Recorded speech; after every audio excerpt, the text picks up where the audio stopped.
Somos así y así somos. Una historia. Nos estamos aproximando a un gran desenlace. Repasaremos los principales episodios de la guerrilla en las montañas, los días del 3 al 15 de febrero.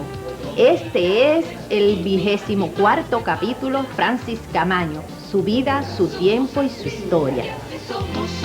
Habíamos quedado que muy temprano en la mañana del sábado 3 de febrero de 1973, la guerrilla de 8 hombres ocupando un jeep público llegó al poblado de Los Quemados, donde el chofer del vehículo los creyó militares del ejército regular y les brindó diversas atenciones. Camaño dijo al chofer que él era el coronel Román, que era un estudio topográfico de la zona, que él pertenecía al Instituto Cartográfico Militar. El chofer nos dijo que él era primo de Ramiro Mato Moquete, que era verdad. Se evidenció con nosotros. Y nos quedamos donde el alcalde nos prestó una mula o 2 mulas para llevar las mochilas, para ayudarnos, y seguimos, y llegamos antes del mediodía al Memiso. En el Memiso compramos unos mulos, yo era que hacía las compras. A mí me indicaba lo que debía hacer. También compramos alimentos para esos mulos, porque ya los compañeros, ya después que tenían un día en tierra, ya se iban mejorando, ¿verdad? De hecho, no habíamos dormido durante esa noche, pero ya la gente se iba hidratando, iba comiendo. Hubo gente que pasó 2 días vomitando, más de 2 días vomitando en el barco.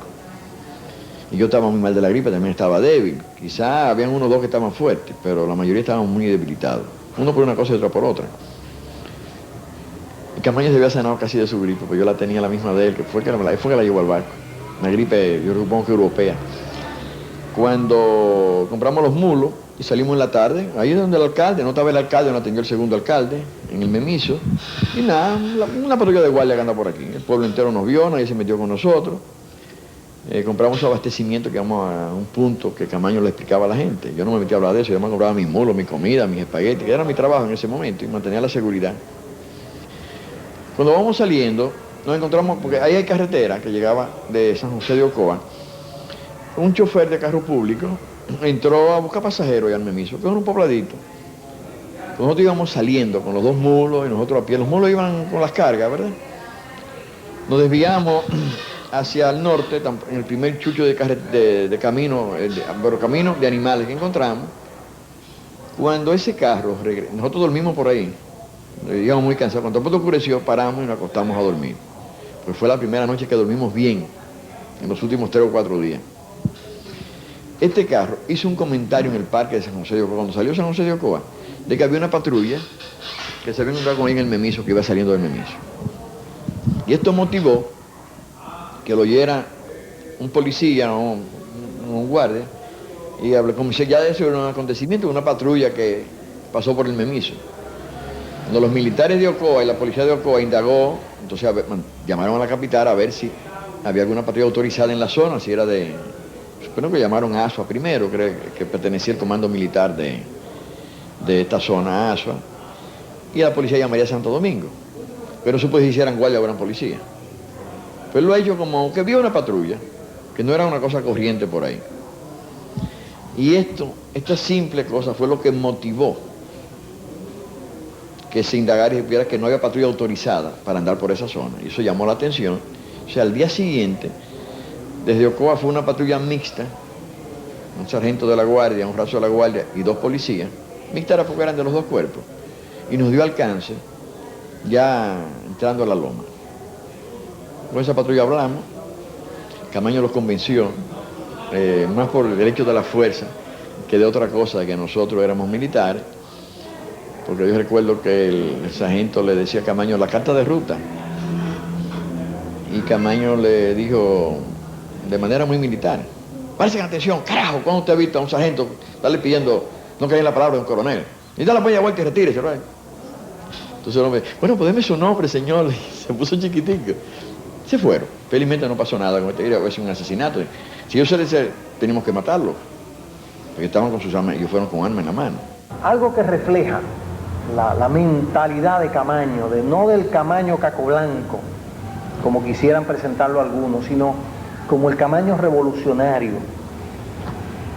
Y es el encuentro que tuvimos nosotros con 2 guardias y 2 policías, donde les perdonó la vida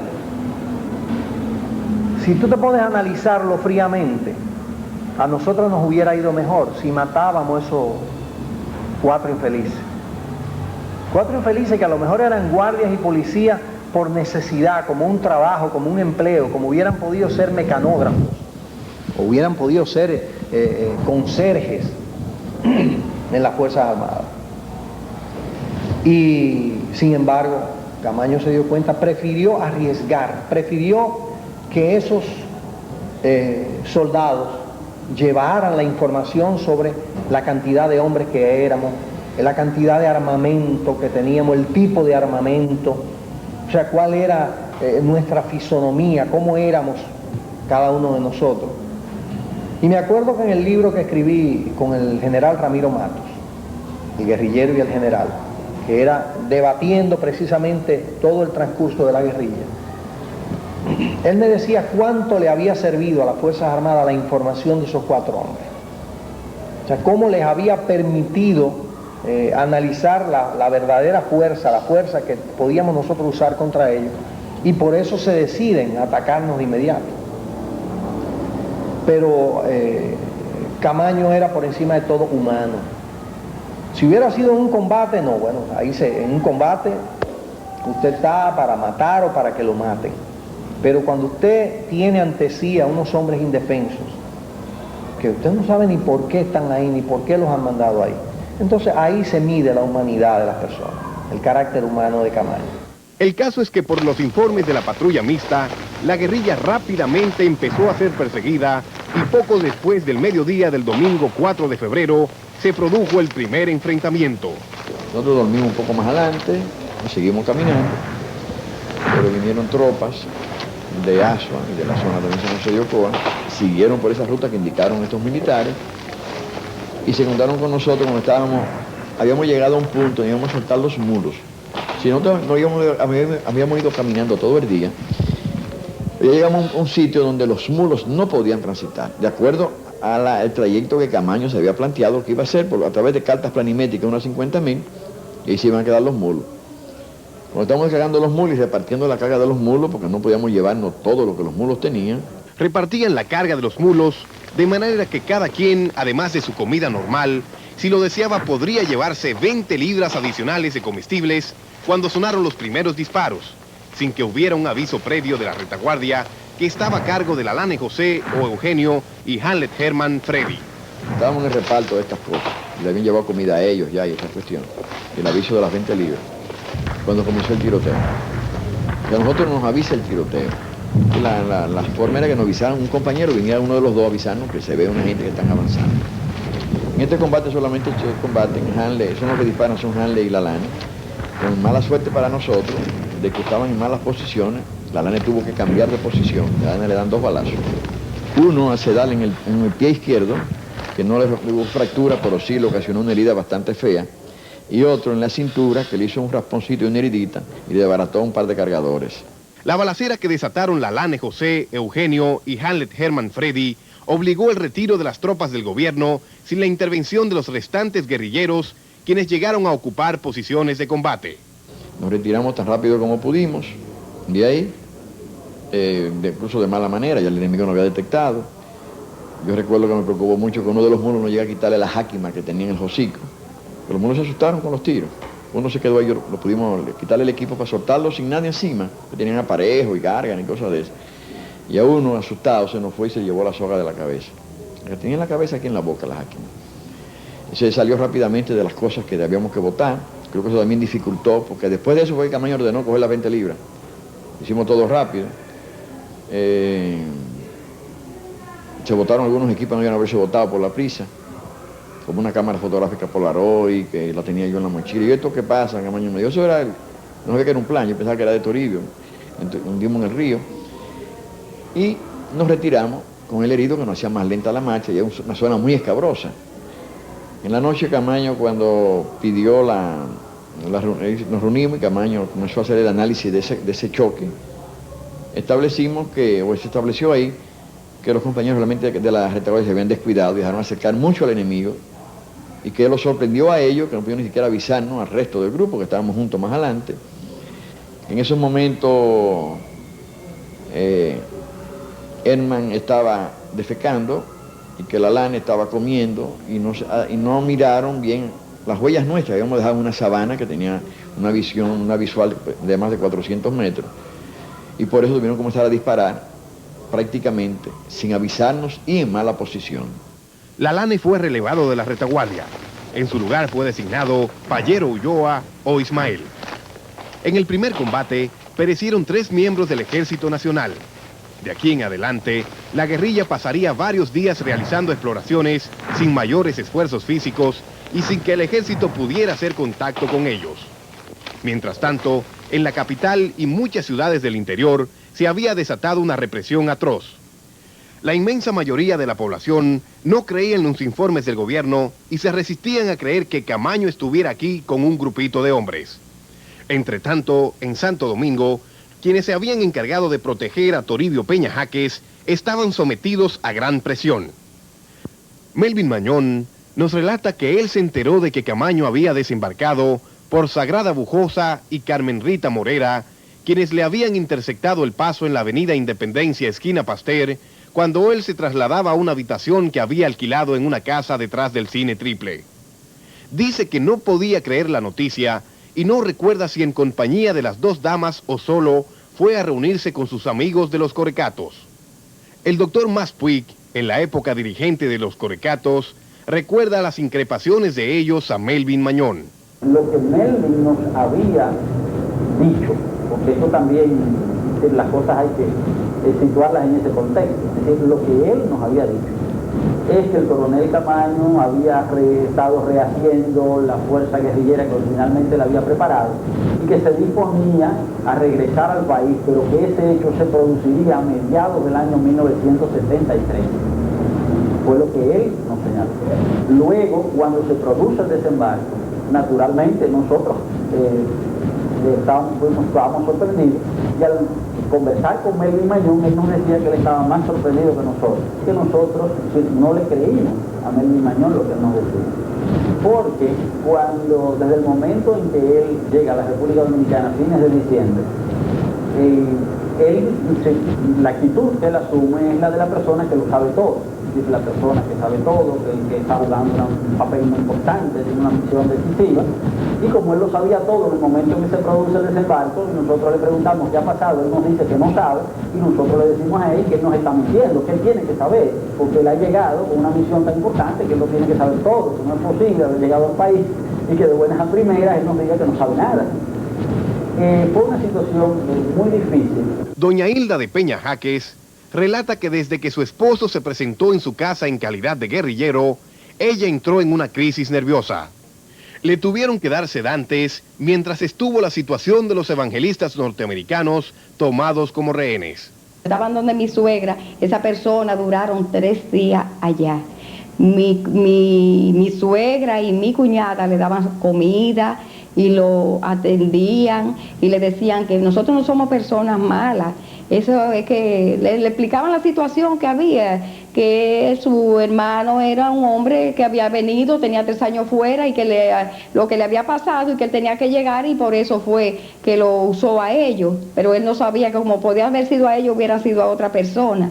Y las personas entendieron porque eran personas cristianas y la señora que oraba y mi cuñada oraba con ella, mientras los otros estaban ahí encañonando. Yo creo que esa persona, por ser cristiana, ellos pudieron, porque mire, no es fácil ser rehén en una situación como esa, sin saber qué usted va a hacer, si lo suelta, van a hablar. Entonces mi cuñada lo convenció que se fijara como ella lo había tratado, que cuando ellos se fueran, que por favor no le hicieran daño, que ella no sabían de eso, ellas no eran políticas, y que su mamá era una viejecita. Y bueno, las personas entendieron que cuando se iban querían cantar himno cristiano y orar, pero ella le dijo, no vamos a cantar porque los vecinos se pueden enterar y entonces eso puede delatar. La liberación de los rehenes estuvo a cargo de Melvin Mañón, quien relata que como a la 1 o a las 2 de la tarde del lunes 5 de febrero, él fue a reunirse con Toribio Peña Jaques, de quien había obtenido las noticias por Sagrada Bujosa y Carmen Rita Morera.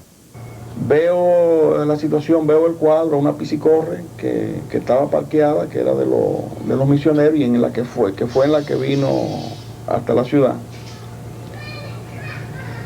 Me doy cuenta que esa gente lo que están es sencillamente, pero aterrorizado, pero como si lo fueran a fusilar, y yo los suelto y hago los arreglos para que esa gente se vayan, los amenazo, qué sé yo qué, que se callen la boca, pero esa gente estaba tan aterrorizada que realmente yo no esperaba que fueran a delatar a nada ni a nadie, y creo que no lo hicieron. Además, creo que no lo hicieron. Entonces me pongo a hablar con Peña Jaque. Peña Jaque estaba casi tan alterado y nervioso y desequilibrado como ¿cómo se llama?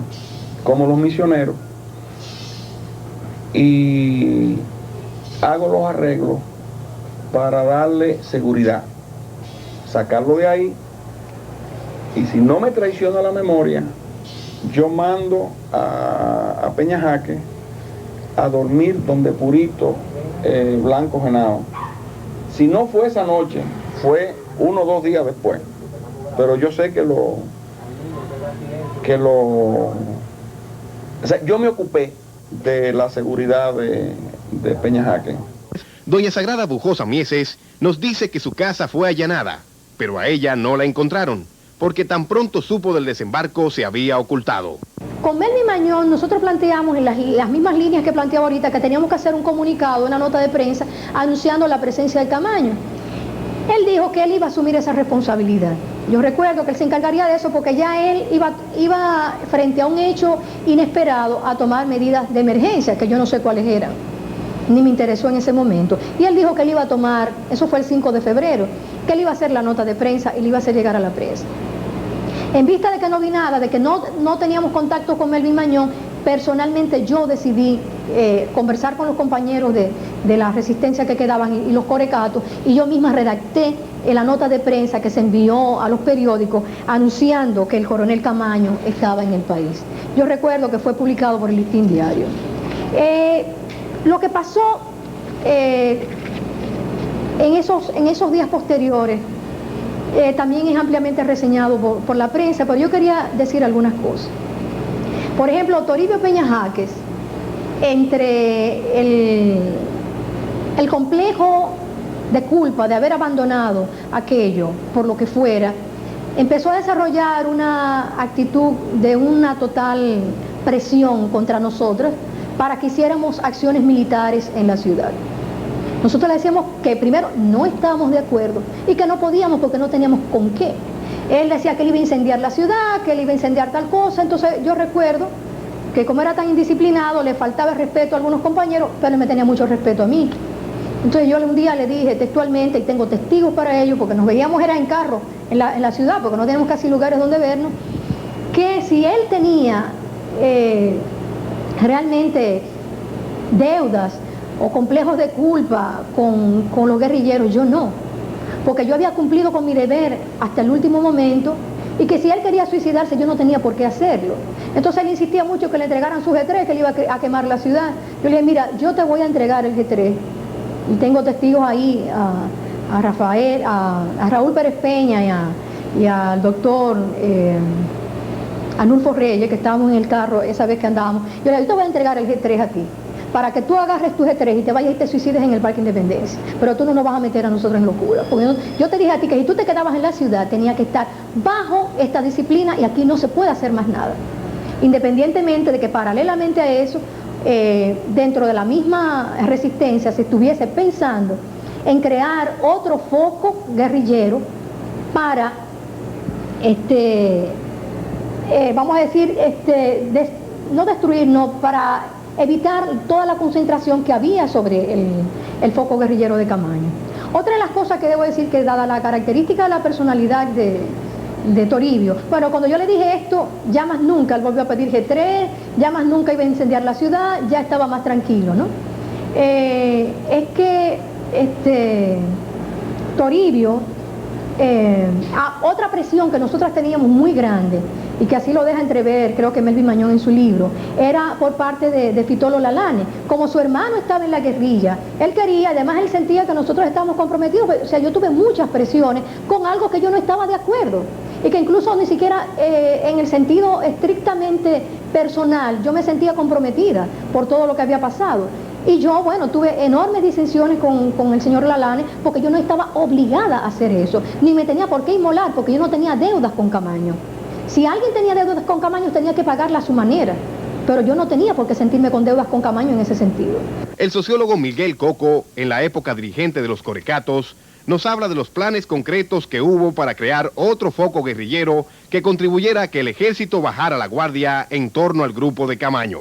Se convocó una reunión de gente que estaba en disposición de establecer solidaridad. No sé si usted tiene referencia de esa reunión. Esa reunión es la generalización de la expiación. Todos nos sentíamos culpables de que había muerto a Amaury, de que había provocado de una forma u otra su muerte, la disolución de la unidad de los compañeros, el rompimiento de la unidad de los compañeros en La Habana y la actitud desesperada de los que habían venido. Y recuerdo una frase lapidaria de Luis Gómez: todo es cierto, eso va a fracasar, pero él no debe morir solo. Debemos establecer niveles de colaboración, de integridad y de apoyo para que Francis muera como lo merece en función del sacrificio que él le dio a este pueblo. Y quiero decir que de ahí salió la decisión suicida, vista por todos como un suicidio, de establecer uno o dos nuevos frentes que le quitaran peso a la persecución que los 8 hombres que quedaban en las montañas tenían sobre sus hombros. Señala que es importante que esto se sepa porque muchos creen que Camaño contaba con un tinglado en el país para apoyar su guerrilla y que a la hora de la verdad lo habían abandonado.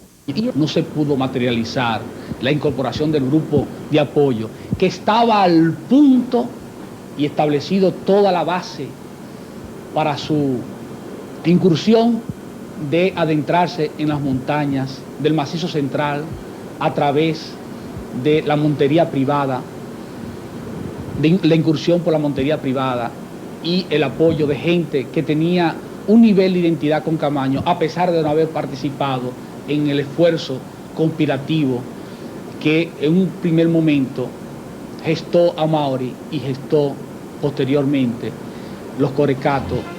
Nota al margen. El gobierno dominicano recibió las primeras informaciones concretas sobre el desembarco de Playa Caracoles al anochecer del sábado 3 de febrero, de manera que los guerrilleros tuvieron un día de largas caminatas, pero sin enfrentamientos bélicos. Los operativos militares y policiales que se desataron incluyeron el cierre de numerosas emisoras de radio, ocupación de la Universidad Autónoma hasta con tanques de guerra, allanamientos de moradas, apresamientos indiscriminados de centenares de personas, principalmente PRDistas y gente de izquierda. De toda la tensión y la incredulidad en aquella época continuaremos hablando más adelante. Lo que usted debe recordar en Nota al Margen. Continuamos con los acontecimientos en las montañas.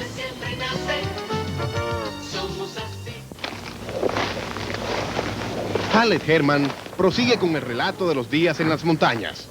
Comienza contándonos algo ocurrido el día 10 de febrero. Que nosotros tenemos ahí por Piedra Colorada. Ya habíamos conseguido unos abastecimientos la noche anterior y nos pasamos la noche caminando y amanecimos en ese pobladito buscando comida. Y fuimos hasta la casa que parecía más grande, donde podían encontrarse más cosas.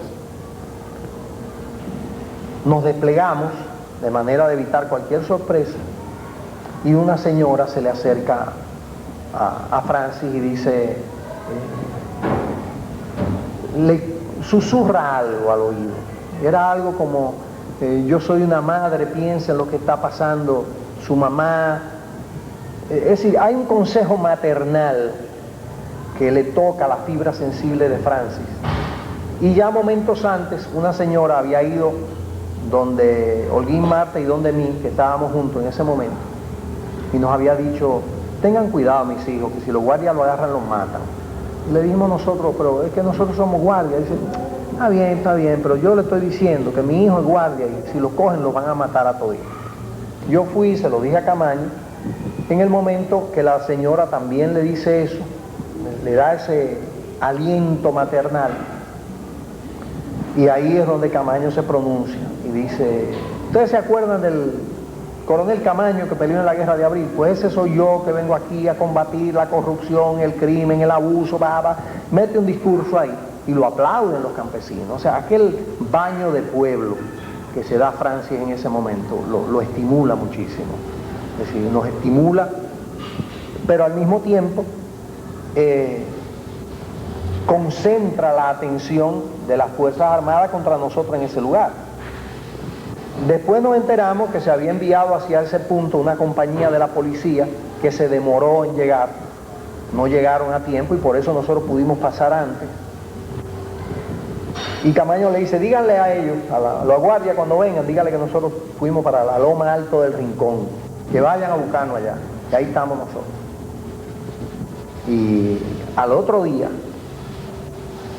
nosotros ya estamos con un cerco muy estrecho, sumamente estrecho, hasta el punto de que Camaño manda a Holguín Marte a investigar cómo es el cerco, y él dice que hay un cerco muy cerrado y que vamos a tener que romperlo combatiendo.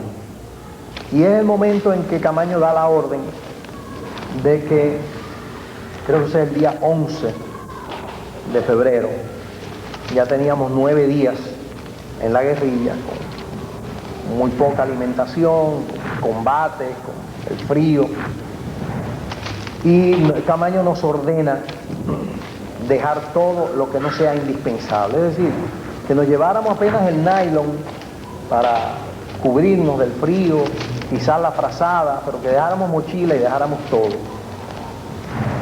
Y atravesamos el cerco esa noche y no lo sentimos, es decir, no vimos a un guardia esa noche. Parece que se habían retirado al caer la tarde, y fuimos a dar a una loma contigua, desde donde pudimos escuchar los bombardeos que estaban haciendo los aviones y los helicópteros, los vampiros que estaban tirando cohetes, estaban ametrallando, tirando morteros. O sea, había un ataque definitivo contra la guerrilla, porque nos suponían localizados en un punto, mientras nosotros penábamos por la falta de agua y dimos una vuelta caminando. 2 días después, más o menos, nosotros llegamos a la carretera que va de San José de Ocoa a Rancho Arriba, que ahí, bueno, ¿dónde estábamos? Habíamos llegado prácticamente a Valle Nuevo, donde estaba el campamento del batallón de cazadores. Rodeamos eso y empezamos a caminar hacia el sur. O sea, en ese momento se cambia la dirección de avance de la guerrilla. Hasta ese momento íbamos avanzando hacia el norte y se suponíamos que íbamos hacia el oeste, pero ahí Camaño, ante la falta de alimento, decide prácticamente devolverse, es decir, hacia el sur, y avanzamos por la carretera esa de Rancho Arriba a San José de Ocoa, que va a Constanza a San José de Ocoa. Y ahí avanzamos rápidamente. Nos permitió avanzar rápidamente el hecho de que quitaron las tropas de la primera brigada esa noche para sustituirla por el batallón de cazadores. Son cosas que uno se entera después. O sea que hubo una apertura. Nosotros amanecimos el día 15 a menos de 200 metros de la carretera del tronco de carretera que entra hacia Alto Bandera, frente a la carretera San José de Ocoa, Constanza. Nuestra lucha se había reducido a buscar qué comer en esos momentos. Había hecho una exploración bastante amplia, yo acompañé a Juan, y fuimos los únicos que salimos hacia el sur y no encontramos nada que pudiera comerse, ni siquiera berro. Camaño nos llamó la atención porque él entendía que había un pueblo llamado Sabana Kelly que quedaba en esa dirección, que nosotros ni siquiera detectamos el pueblo. Hicimos la exploración paralela a la carretera y por el cañón de un arroyo. Frente a nosotros había tropa, habían 2 helicópteros que nos quedaban a cosa de 150, 200 metros, y pasamos el día viendo que eso había un despliegue de fuerza y había un gran número de camiones en la zona de Alto Bandera. Tan pronto se hizo de noche, Camaño nos dijo, tanto a Juan como a mí, que él iba a encontrar a Sabana Kelly. Nosotros estábamos muy perdidos. Cuando llegamos por la carretera, que hicimos la ruta a través de la carretera, no por el río como lo hicimos Juan y yo, encontramos que Sabana Kelly quedaba a la huella de los solares. Es decir, cuando se hace una casa sobre pilotes, la erosión natural del suelo se atenúa mucho y queda un pequeño promontorio en cada solar. El pueblo entero había desaparecido y no había nada que comer, ninguna pulpería, nada que hacer ahí.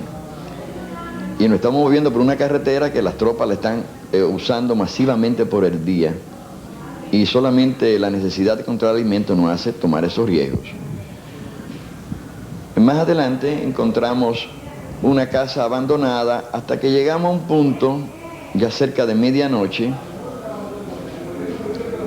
donde avanzó rápidamente la retaguardia, uno de la retaguardia, en este caso Freddy Hanle Herman, a avisar que el que venía de jefe de la retaguardia, que había sustituido a Lalane, que era Payero Ulloa, le había dado un problema, tenía un problema serio. Yo me devolví rápidamente, que tan pronto me informaron esto, para ver qué le pasaba, que era un problema de salud, a Payero Ulloa, en lo que la marcha se paraba. Estamos avanzando por la carretera con una separación entre hombres de alrededor de entre 30 a 40 metros. Por sí, como conocíamos que era una carretera que estaba muy llena de militares, si había un choque, que fuera con uno solo de los compañeros.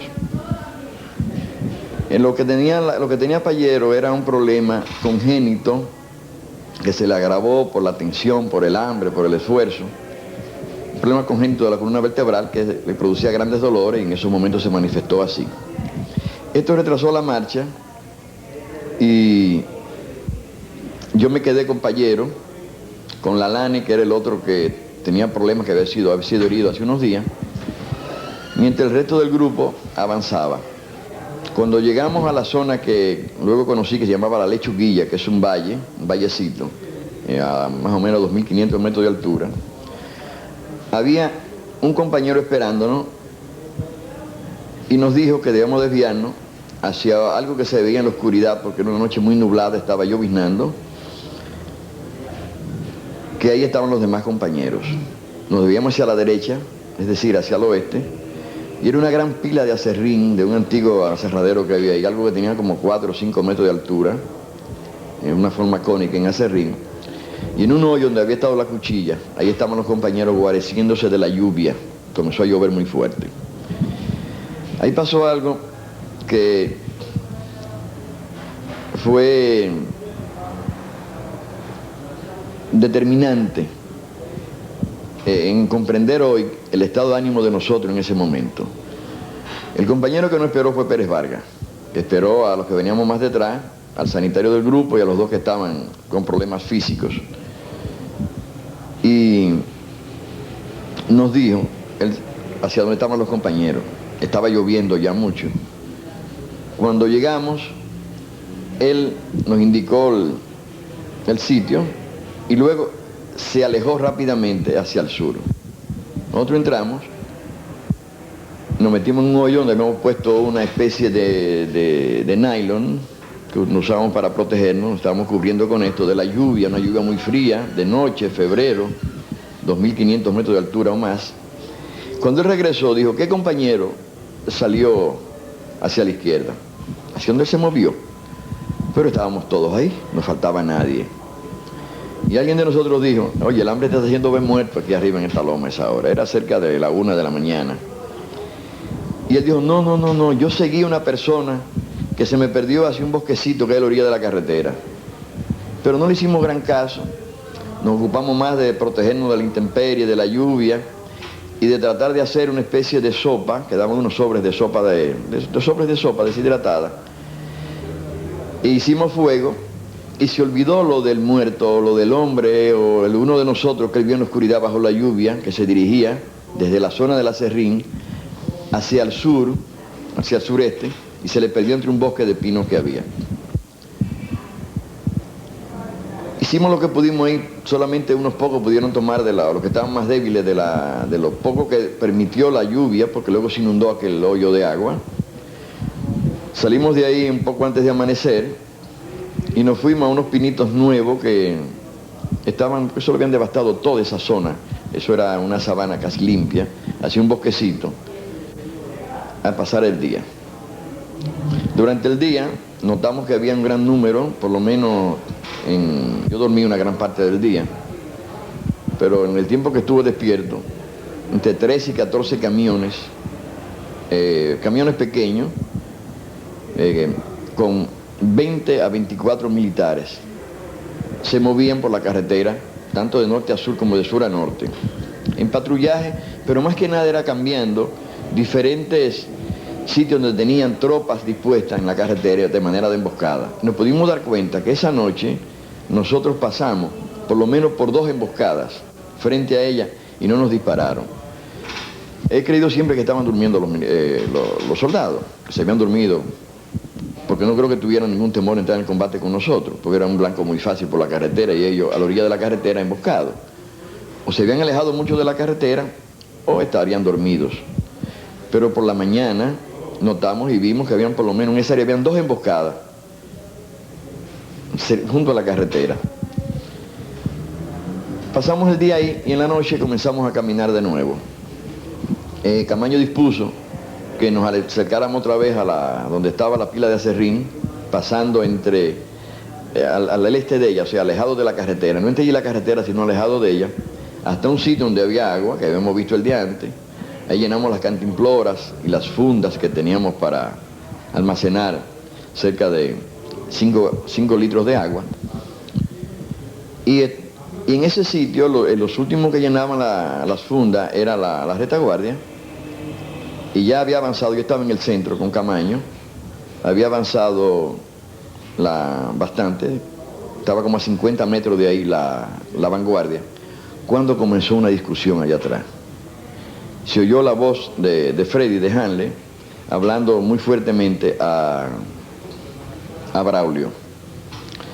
Lo que había pasado era que la tapa, Freddy le pidió a Braulio que le llenara su funda,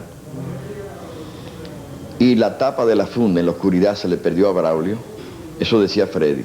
Pero hablaron tan duro que Camaño me envió a mí a que fuera a hicieran silencio. Es posible que esta forma de hablar un poco duro que usó Freddy alertara a una emboscada que había en la carretera. Eran alrededor de las 9 y algo de la noche, 9 y un poquito. Un poco después, la emboscada, la punta de la vanguardia, cayó en una emboscada. Esta emboscada estaba como estaban todas, nos dimos cuenta, nos habíamos dado cuenta en el día, junto a la carretera, esperando que gente pasara por la carretera. Habían ahí 5 hombres y habían 4 en otra emboscada, en un firmecito, en la misma carretera más adelante. Esta gente abrieron fuego sobre nosotros, no nosotros sobre ellos, sobre nuestra punta de vanguardia. Y regresó Pérez Vargas, donde Camaño, nos tendimos inmediatamente al suelo, indicando que habían herido a Juan, o sea, Galán Durán, en una pierna. Era el único bosquecito que había en toda esa área en esos momentos. Quizá una formación de 7, 8 pinos grandes y pequeños, pinos muy torcidos, parece que no les sirvieron para el aserradero. Y ahí estaba el sitio. Estaban tirando con una ametralladora 30 y con varios fusiles.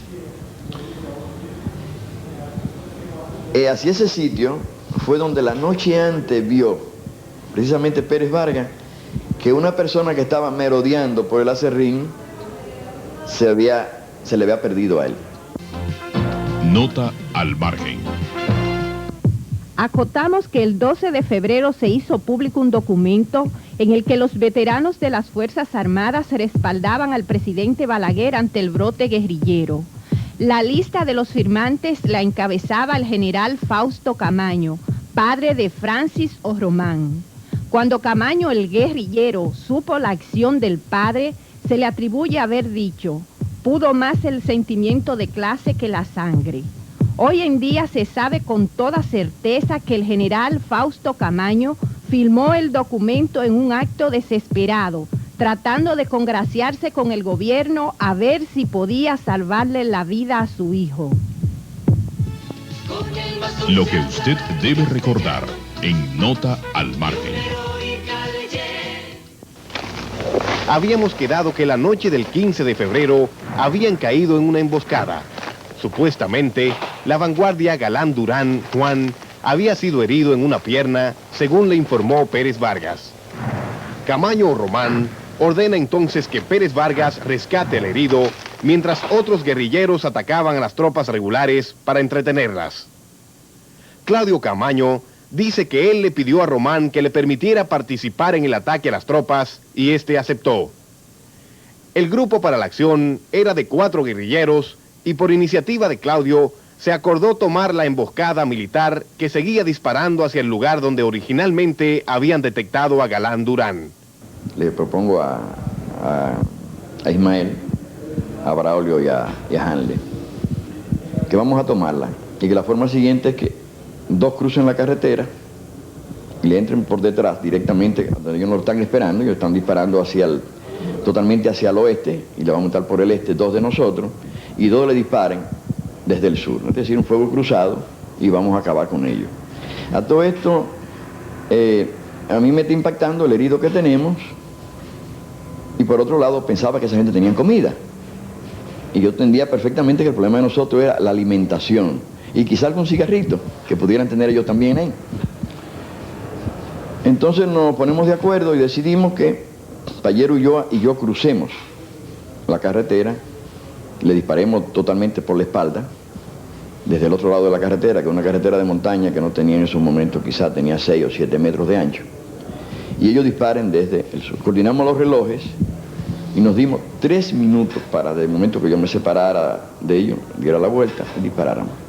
Cruzamos la carretera, yo seguí entretenido disparando hacia donde habían sentido los ruidos, porque era la primera vez que ellos sentían guerrillero o algo que se pareciera.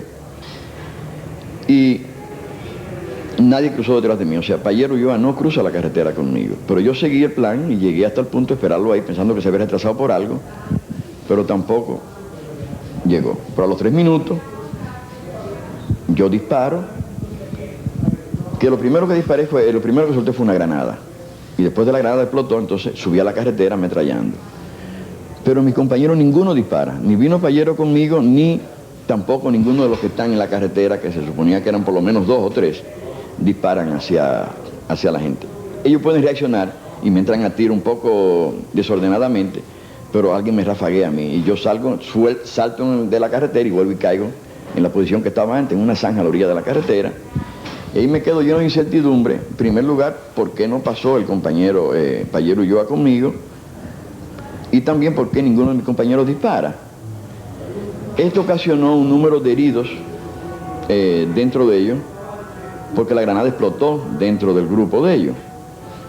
Aunque no con la precisión que yo quería, porque no sabía qué había, y con la luz de la granada fue que realmente vi, la explosión de la granada yo la vi, que tenía una trinchera muy bien preparada, y la granada cayó en el techo de algo que se protegía, y explotó ahí.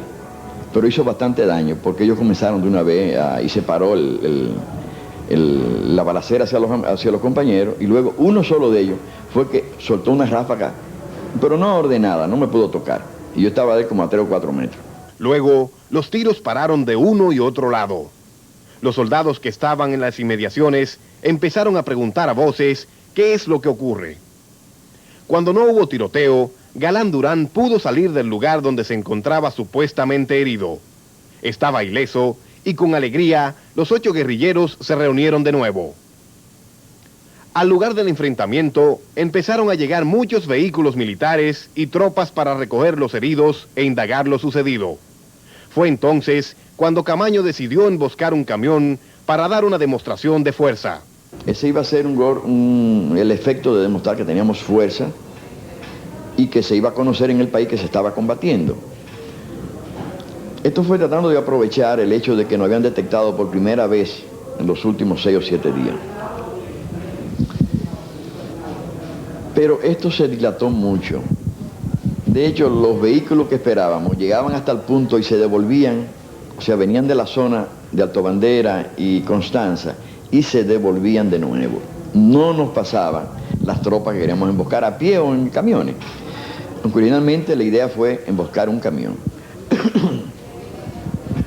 Los hechos pasaron allá alrededor de las 9 de la noche y a las 9:30 ya nosotros estábamos tomando la decisión de hacer la emboscada y la montamos quizá 1 hora después.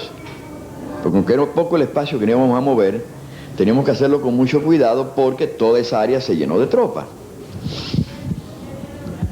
Cuando Camaño, cuando instaló el dispositivo de la emboscada, nos planteó al grupo que íbamos a estar hasta las 12 de la noche para tener 6 horas de oscuridad para alejarnos de esa zona. Que más allá de 12 de la noche se nos reducían las posibilidades de alejarnos y perdernos de nuevo. Pero ese camión no venía ni las tropas a pie pasaban donde estábamos nosotros, aunque estábamos no más de 150 metros en ese momento de donde habíamos tenido el choque a las 9 de la noche. Cuando ya Camaño había dispuesto que levantáramos, que llegó a las 12 de la noche, comenzamos a levantarnos, estábamos tendidos hacía más de 1:30 a la orilla de la carretera, en un altito, una emboscada tácticamente perfecta. El sitio que escogimos, o que escogió el coronel Camaño,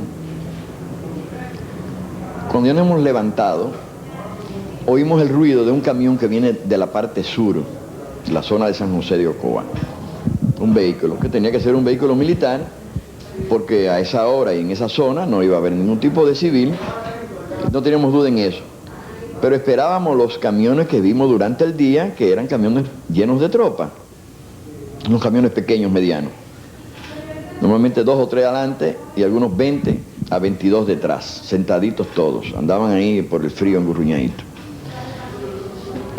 Volvimos a poner el dispositivo y el camión llegaría como a las 2:04, 2:05 de la noche. Porque al estar nosotros en lo que es un firme, un vehículo que venga cargado de tropas, no puede ser muy rápido, entonces luego va a cambiar la pendiente y ahí es el momento donde más despacio un vehículo de carga se pone y estábamos nosotros esperándolo. Llegó el camión, se situó frente a nosotros, Camaño inició la operación de los disparos, todos disparamos al mismo tiempo, yo disparé personalmente 14 balas. Digo, esto lo sé porque luego tuve que reponer las cargas en el cargador. El camión lo que hizo fue ligeramente se fue hacia la izquierda, o sea, alejándose del fuego, y se metió en la zanja, avanzando unos 10 o 12 metros más. Solamente de la parte de atrás se hicieron disparos que vimos de trazadora, 2 o 3 trazadoras verdes, pero hacia el este, no hacia nosotros. Hacia el sur, no hacia nosotros. Una de las personas se abrió la puerta del camión y cayó y quedó junto al camión, del lado contrario del chofer. El camión se incendió. Nosotros creímos que habíamos exterminado totalmente a 20 a 24 dominicanos. Nos paramos en silencio sin hacer ningún comentario, no hubo ninguna alegría. De hecho, nos invadió una gran tristeza, porque entendimos que habíamos exterminado la vida de más de 20 hombres, de 20 dominicanos, sin dar la oportunidad de defenderse, porque ellos ni siquiera combatieron con nosotros. Fue de una efectividad tremenda el impacto de la emboscada. Y nos alejamos de la verdad con mucha pesadumbre, con mucha pena. Lo que pasó realmente con ese camión no era un camión de tropas. Ese era un camión militar, un camión que traía 4 soldados solamente. Nosotros no nos dimos cuenta en la oscuridad y lo rápido que fue la acción. Y ese camión venía de San José de Ocoa con suministro de alimentos para las tropas que estaban ahí.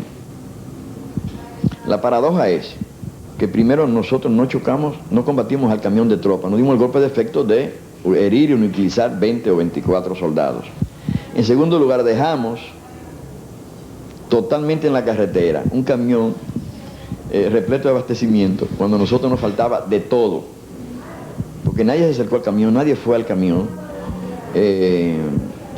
La mecánica mental de nosotros era dar un efecto y retirarnos rápido, puesto que ya habíamos avanzado más de la hora que esperábamos. Si nosotros vamos al camión a revisarlo, es posible que hayamos resuelto el problema de la comida nuestra. Después de la emboscada a este camión, las tropas dispuestas en la zona iniciaron un tiroteo infernal, mientras los guerrilleros con muchas dificultades trataban de alejarse en un área donde todavía quedaban los caminos abandonados de los aserraderos cerrados por el gobierno en protección a la foresta. Caminaron unas 4 horas por un paso que habían dejado los tractores de los aserraderos. Llovía, de manera que sus huellas quedaban marcadas en el suelo. Vencidos por el cansancio, Camaño ordena un descanso y en el mismo camino los guerrilleros se tienden a dormir. Y acampamos en un lugar que no tenía ninguna seguridad. Así, era más bien contravigilancia de helicóptero. Camaño confiaba en que no iba a haber un ataque terrestre, pero nosotros le habíamos dejado las pruebas, el rastro de dónde estábamos. Y así vienen, nos sorprenden. Nosotros nos echamos a dormir por tramos de 1 hora. Cada uno dormía 1 hora, hacía vigilancia 1 hora y dormía el resto. Y así pensábamos ir rotándonos hasta que fuimos despertados por la cantidad de tiros. Claudio relata que antes de acampar en el lugar, él le había hablado a Román de lo poco adecuado que era el sitio. Nos paramos ahí porque el camino adelante se había derrumbado y no había paso.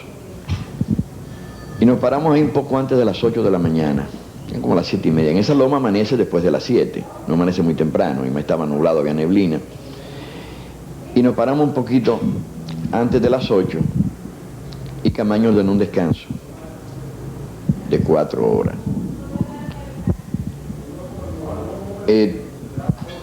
Nos tendimos en el suelo, en la trochita esta. Yo recuerdo que avancé donde Camaño y le dije que me parecía que era muy peligroso que nos paráramos en esa ruta, porque estábamos haciendo cosas que no hacíamos antes, ni siquiera habíamos hecho el entrenamiento. Normalmente cuando uno se va a detener durante la ruta que va caminando, no se para directamente donde camina, sino que hace un rodeo, da una vuelta en este sentido y se sitúa aquí. La tropa que nos sigue tiene que pasarnos por delante, entonces uno decide o salir, alejarse, o combatirla. Pues nos paramos directamente en un punto, cosa totalmente insólita. Claro, el cansancio, la desnutrición, 2 compañeros con relativamente mal estado, todos estábamos muy disminuidos físicamente por el hambre y la inclemencia del tiempo. Pero además de esto, había un extremo cansancio, es decir, nuestra mente había comenzado a hacer cosas totalmente diferentes a lo que entrenábamos, a lo que hacíamos, a lo que nos habíamos propuesto. Yo fui donde Francis, donde el coronel Camaño Román para nosotros, ya se había quitado las botas él, recuerdo. Se había quitado una, estaba quitando otra. Cuando yo avancé y me le acerqué y le dije que me parecía que era muy peligroso lo que estábamos haciendo, que no era el sitio ideal para hacer un descanso de 4 horas. Entonces recuerdo que él me dijo: tú estás fuerte. De hecho, yo era de los más fuertes del grupo, lo que nunca había sido en entrenamiento físicamente, porque hay mucha gente en mal estado, y tú como médico, me dijo médico, debe darte cuenta. Se quitó la otra bota y me enseñó los pies. Tenía los pies en muy mal estado, muy maltratados. Tenía un tipo de hongo que los campesinos nuestros llaman clavo. Se le habían generado aquí en el país en esos días. Clavo porque tiene unos hoyitos que parecen puntas de clavo, que son muy dolorosos. Y me dijo, tomen el descanso. Yo no conforme, me acerqué a la lana y le dije, la lana, fiero, le decíamos fiero, lo que estamos haciendo aquí está muy mal. Y la lana, que nunca jamás tuvo la más seria divergencia con Camaño, ni seria ni chiquita. Y había oído un poquito de la conversación decir, pero ya el jefe te dijo que lo que había que hacer, así que no te sigas metiendo en eso. Es decir, yo quería que la ANAI me ayudara a que nos moviéramos de ese sitio con Camaño, el grupo. Nos quedamos ahí. Precisamente era él, Claudio Sergio, quien estaba de guardia cuando empezó el ataque militar. Estando yo de guardia, en la guardia se hacía, era un ancho como de 2 metros, que tenía aquella parte horizontal en una montaña de una inclinación de alrededor de 45 grados, la pendiente. La guardia se hacía en la parte llana, que uno está más cómodo, y todo el mundo estaba descalzo para darle un poco de... Sus pies habían estado mojados toda la noche, habíamos llegado bajo un aguacero y metido en charcos de agua. Para poder restaurar un poco los pies y descansar mejor, todo el mundo estaba acostado, descalzo y arropado, excepto los que estaban de guardia. No estábamos en esa posición, no estábamos en ese estado. Yo había estado descalzo y arropado también, que hacía mucho frío, tratábamos de descansar lo más posible. Entonces la guardia se tenía que hacer, en el caso mío, hincada, porque al hacer un corte en la montaña de hacía varios años, la capa vegetal se había ido y lo que subían eran unos líquenes a nivel del suelo, muy cómodo para dormir, en este caso, y unos arbusticos que no pasaban de ese tamaño, digamos 1 metro o algo así, porque ahí no había vegetación fuerte. Entonces, si tú te parabas, quedabas con el pecho afuera y se indicó que se hiciera aplastado o hincado. Eso es cosa totalmente irregular. Yo la estaba haciendo hincado. A las 11 menos 10 yo debía llamar a Pérez Vargas. Ya estamos sintiendo voces de tropa. Esta montaña era muy inclinada, bajaba hasta un punto donde comienza un sitio que se llama el arroyo que va abajo, el arroyo Puerco, y también otro rollito, Mono Mojado, pero también se llama así el firme del frente nuestro. Y en el otro firme, que aunque directamente eran 300 o 400 metros, se oía bien la voz, ya eso estaba lleno de tropas. Y se oían voces de ellos, no habían tirado tiro, pero las voces de ellos, y había tropas peinando, buscando en toda aquella parte, y era posible también se estuvieran acercando a nosotros, sobre todo que había una huella que seguir.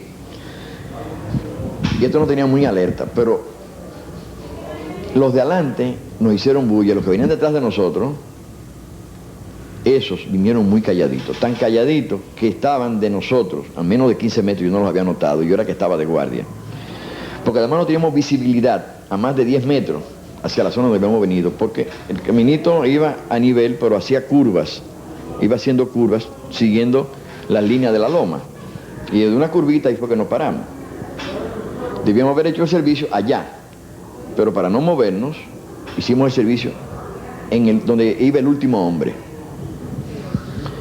Fueron muchas cosas malas, pero bueno. Cuando yo voy a llamar a Payero Ulloa, por eso tengo precisión en la hora, que era 10 minutos antes de las 11, que le iba a ser de 11 a 12, que me bajo para llamar a Payero Ulloa, sonó el primer disparo. Era que un soldado estaba apuntándome a la cabeza, me había visto a mí, no yo a él, ni lo había sentido por ruido ni por nada.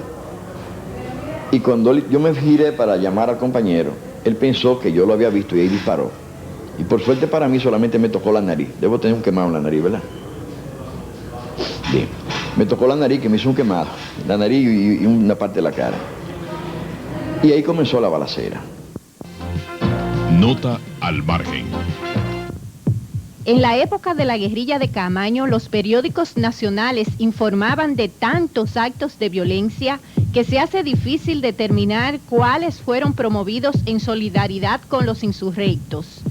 Lo cierto es que simpatizantes de Camaño, aun cuando no tenían vínculos con la guerrilla y ni siquiera estaban muy seguros de que en verdad era su líder el que encabezaba la expedición, promovieron sabotajes y otras acciones aisladas que se disgregaron en medio de la confusión imperante. El gobierno iba informando lo concerniente a la guerrilla, pero la mayoría no le daba crédito, ni siquiera cuando finalmente se anunció la muerte de Camaño. Lo que usted debe recordar en Nota al margen. En el capítulo a continuación, arribamos al final. Y que ven en el otro hombre